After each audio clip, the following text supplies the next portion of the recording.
बुजुर्गो बच गए जे कुछ नहीं हो। निशानी पियावा ਤੁਹਾਨੂੰ नहीं मैं नहीं नहीं बस। अस्सलाम वालेकुम।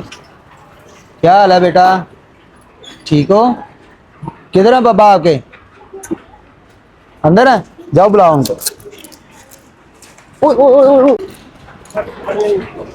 बुजुर्गो बच गए जे कुछ नहीं हो। हैं? वो साइकिल लगे लग गए। ध्यान ना जरा कोई सट पेट ते नहीं लगी? नहीं नहीं नहीं और गल तो सुनो, ओ नहीं। कोई सट पेट ते नहीं लगी मेरे चाचे नु? नहीं नहीं हैं? बचत हो गई आ? चलो अल्लाह दे वाले कपड़े झार लो। पानी शानी पियावा ਤੁਹਾਨੂੰ नहीं मैं? नहीं नहीं बस हैं? मेहरबानी।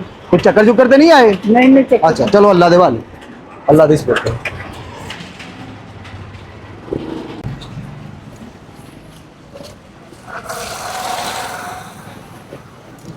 हाँ जी अस्सलाम वालेकुम। बाजी भाई घर आ भाई, बुलाना उन्होंने। मैं ना आप ही रहा सानू फोन आया सीगा, ये बेचारे कह रहे थे कि भाई मेरे घर के ना माली हालात बहुत ज़्यादा तंग आ, या छोटे छोटे बच्चे इन्हों के भाई आ गए। अस्सलाम वालेकुम भाई, की हाल है? ठीक हो? तबीयत ठीक है? तबीयत ठीक नहीं लग रही? बस मेडिसिन खा रहे हो, अल्लाह हो जाएगी बेहतर। की होया तबीयत में? टीवी हुई है।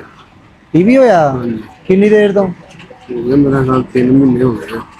कितना महीने तो? हाँ जी, चेक ਹੁਣ ਕਰਵਾਇਆ ਸੀ ਤੇ ਆਰ ਵੀ ਹੈ ਨਾਲ ਟਾਈਫਾਇਡ। ਤੇ 3 ਮਹੀਨਿਆਂ ਦਾ ਤੁਸੀਂ ਕੋਈ ਬਿਹਤਰੀ ਮਹਿਸੂਸ ਕੀਤੀ ਹੈ? ਟੀਵੀ ਦੀ ਮੈਡੀਸਿਨ ਖਾ ਰਹੇ ਹਾਂ ਤੇ ਦੁਬਾਰਾ ਹੁਣ ਟੈਸਟ ਕਰਵਾਏ ਆ ਲਾਈਟ ਹਸਪੀਟਲ ਅੱਛਾ, ਤੇ ਉਹ ਡਾਕਟਰਾਂ ਨੇ ਖਾਲੀ ਪਰਸੋਂ ਨੂੰ ਰਿਪੋਰਟ ਆ ਗਈ ਉਹਦੀ। ਰਿਪੋਰਟ ਆਣੀ। ਹਾਂਜੀ ਤੇ ਕੰਮ ਦਾ ਕੀ ਇਸ਼ੂ ਆ ਰਿਹਾ ਮੇਰੇ ਭਰਾ ਨੂੰ?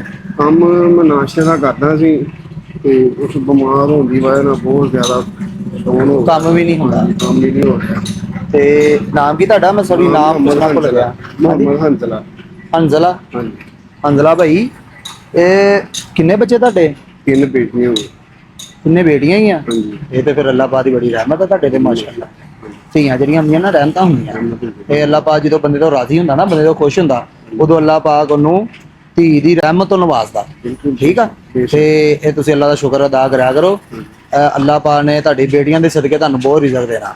ਠੀਕ ਆ, ਹੁਣ ਮੈਨੂੰ ਕੋਈ ਦੱਸੋ, ਇਹ ਮਕਾਨ ਤੁਹਾਡਾ ਆਪਣਾ ਵਾ? ਨਹੀਂ, ਰੈਂਟ ਤੇ ਹੈ ਜੀ। ਇਹ ਰੈਂਟ ਤੇ ਆ? ਕਿੰਨਾ ਰੈਂਟ ਦੇ ਰਹੇ ਇਹਦਾ? 12,000।